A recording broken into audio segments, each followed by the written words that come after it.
करते हैं। प्रधानमंत्री और मुख्यमंत्री बनने की कुवत है आप सबने बनाने की। ये आगाज अब 24 के चुनाव से आदरणीय चंद्रशेखर आजाद जी का, आदरणीय स्वामी प्रसाद मौर्य जी का सपना है कि मेरा बहुजन समाज जग जाए, तो एमपी एमएलए की बात करते हैं। प्रधानमंत्री और मुख्यमंत्री बनने की कुवत है आप सबने बनाने की। ये आगाज अब 24 के चुनाव से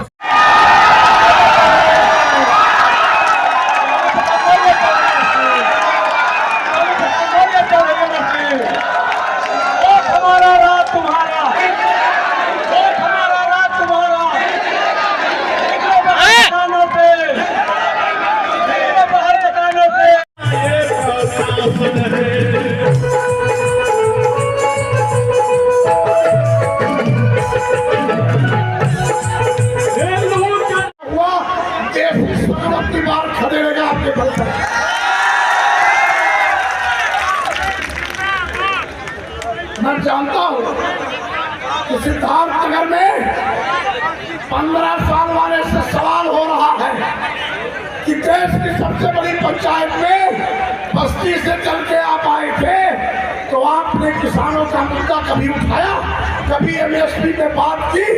कभी 69,000 की शिक्षक की भर्ती पर SC ST OBC माइनॉरिटी का जो हिस्सा खत्म हो गया, कभी आवाज? राजनीति छोड़ करके क्या खेती बाड़ी करना शुरू कर दें? ये तय आपको करना है।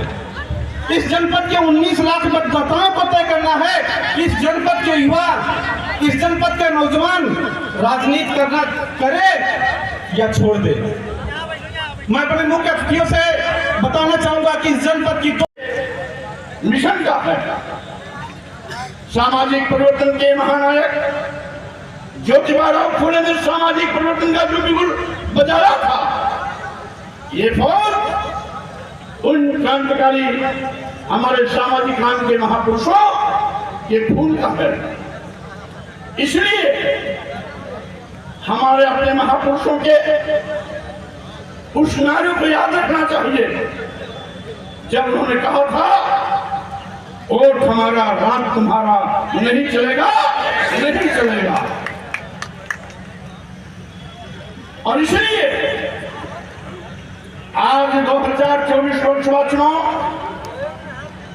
केवल चुनाव नहीं है, बल्कि देश की तकदीर का फैसला होने जा रहा है। भारतीय संविधान रहेगा या खत्म होगा, इसका फैसला होगा। लोकतंत्र रहेगा। ये कहा था कि रानी का बेटा राजा नहीं बनेगा, राजा वो बनेगा जो बैलेट बॉक्स से तैयार होगा।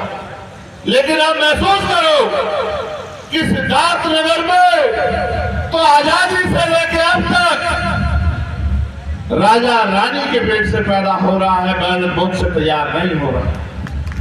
अगर बैलेट बॉक्स से तैयार होता तो आपका राजा बनता, आपके बीच के व्यक्ति को अवसर मिलता, आपका व्यक्ति पार्लियामेंट जाता। और जब राजा कहीं और से तैयार हो रहा है तो इससे स्पष्ट होता है कि राजा बाबा साहब अम्बेडकर के सिद्धांतों पे पैदा नहीं हो रहा।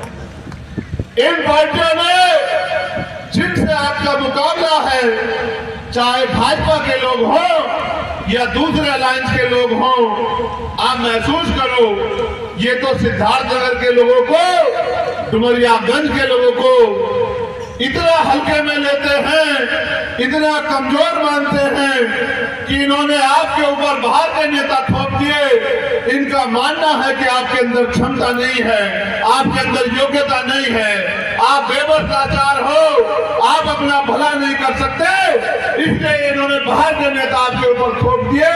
और बाहर के नेताओं का आप इतिहास देखो कि 15 साल में 15 बार पार्लियामेंट में आपने नहीं सुना होगा कि उन्होंने आपके हकों के लिए एक भी आवाज उठाई।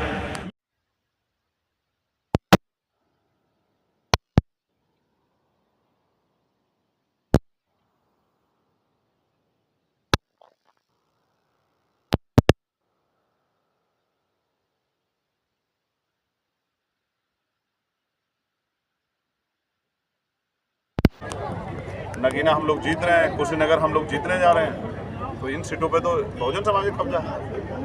तो आज हम यहाँ डुमरियागंज में चौधरी अमर सिंह पटेल काफ़ी अंतर से जीतेंगे, ऐसा हमारा विश्वास है। सर आप लोग जीते तो आप किसके साथ जाएंगे, इंडिया गठबंधन या एनडीए? हम अपने साथ ही रहेंगे, हम अपने साथ रहेंगे। हमारी वोट जो है वो जनता ने हमें जिन जनता ने हमें वोट दिया, हमें उनके हितों के लिए लगा, तो हम उनके हितों की रक्षा करेंगे। डुमरियागंज लोकसभा 60 से किस तरीके से आप देख रहे हैं? डुमरियागंज की जनता का जिस तरह से मूर्ख बाहरी पार्टियों ने बनाया है और बाहरी प्रत्याशी इनके ऊपर थोप के एक अपमान और एहसास इस क्षेत्र को कराया कि यहाँ के लोगों में योग्यता नहीं है, ये बहुत बड़ा प्रश्न चिन्ह और एक ललकार है इन लोगों को कि जो अपमान जनता का किया गया है, जनता वोट की चोट से जो है बाहरी प्रत्याशियों को भगा के और अपने बीच के चौधरी अमर सिंह जी को वोट की ताकत से जिता के इस बार साबित करेगी कि वो लोग मूर्ख नहीं है, वो लोग बेवकूफ़ नहीं है, वो अपने हितों की रक्षा करना चाहते हैं। डुमरियागंज लोकसभा 60 से लोगों का समर्थन आप किस तरीके से देख पाए हैं आज यहाँ? आज आपके सामने जितनी नेताजी के तमाम पार्टियों के रैलियों में भीड़ आ रही है, उसके 4 गुना भीड़ यहाँ ये बता रही है कि ये महान जनता इस बार चौधरी अमर सिंह जी को आशीर्वाद देगी। स्वामी प्रसाद मौर्य जी के साथ आज आप आए हैं, किस तरीके से समीकरण बदले नहीं? आपने अभी कुशीनगर सीट की बात की और डुमरियागंज सीट पर भी आप समर्थन मांग रहे हैं। लोकतंत्र में बहुजन भाईचारा ना होने के कारण जिनका वोट है उनका राज स्थापित नहीं हो रहा है। हम उस फॉर्मूले को पुनः माननीय काशीराम साहब के फॉर्मूले को पुनः लागू करना चाहते हैं कि जिनका वोट हो लोकतंत्र में उनका राज हो। ये राजतंत्र नहीं है कि रानी के पेट से राज जन्म लेगा, जनता जिसको वोट करेगी वो आगे बढ़ेगा। तो हम तो भाईचारे पे, क्योंकि वो सीनियर हैं, उन्होंने लंबे समय हमने उनको संघर्ष करते देखा, हम तो मिल के इस आंदोलन को आगे बढ़ा के और ये चाहते हैं कि बहुजनों की सशक्त मजबूत आवाज़ जाए, जिनके गले में कोई दबाव ना हो कि वो अपने लोगों के हितों के लिए बोलने के पहले उन्हें किसी की परमिशन नहीं। हिंदू मुस्लिम राहुल गांधी जी की जो वीडियो वायरल हो रही है काशीराम जी के ऊपर, जिस तरीके से शब्दों का उन्होंने प्रयोग किया है, एक ठेस पहुंचाने का काम किया है, क्या लगता है ये मंचों तक ही दलितों के और पिछड़ों के हक अधिकार की बात करते हैं, अंदरूनी सोच क्या है? देखिए, समाज समझदार है, वो अपने आप इसका निर्णय करेगा। कोई भी व्यक्ति अगर कुछ करेगा तो समाज बेवकूफ़ नहीं, समाज अपने आप निर्णय लेने की कोशिश करेगा। कई साथी भी बैठे थे जो वहाँ बहुजन आइडिया की बात करते हैं, बहुजन राजनीति की बात करते हैं। मैं किसी को सर ये हो गया आप लोगों का।